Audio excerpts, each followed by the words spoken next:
Ahojte kamaráti, kamarátky, ja som Ondrej z Košic a v Košiciach máme snehovú kalamitu, hej. Okrem toho, že majú radosť deti, ktoré si stavajú snehuliakov, tak mám obrovskú radosť aj ja, hej. A z čoho ja mám radosť?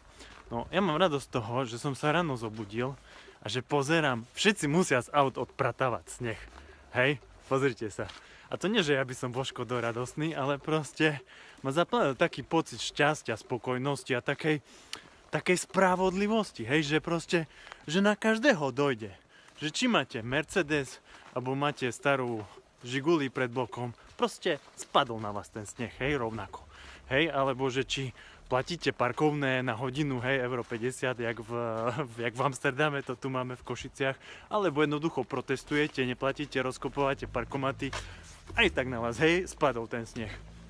No a je úplne jedno, hej, že či ste poctivý človek, alebo berete úplatky, točíte love, proste na všetkých rovnako spadol ten sneh a mňa to urobil šťastným, hej, že ešte aj, ja neviem, si predstavte, že ste nejaký mentálny invalid, hej, a že parkujete svoje Porsche v pešej zóne v Košiciach, ešte aj tak na vás spadne ten sneh, hej, že proste úplne na každého spadol sneh, ešte aj na mestských policajtov spadol, hej, čo sa starajú o poriadok v meste, aby turisti, čo prídu do Košic, neparkovali na našich more, rezidenčných zónach, čo sú vyhradené pre nás more, pre Košičanov, hej, čiže proste na všetkých ten sneh spadol rovnako a mňa zaplavil taký pocit šťastia. Hej, že už tí susedia, čo si nadávali jeden na druhého, že tento točí viac love jak ten druhý, tak už teraz najväčší kamaráti sú, hej, si požičiavajú lopatky. Hej, jak deti na pieskovisku, nepožičate mi lopatku, pán sused, hej, potrebujem si odhrabať cestičku.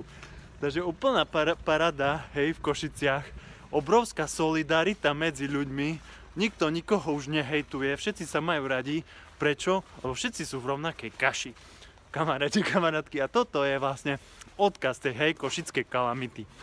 Že musia byť všetci namočení v kaši, aby proste Košice fungovali tak, jak majú, hej.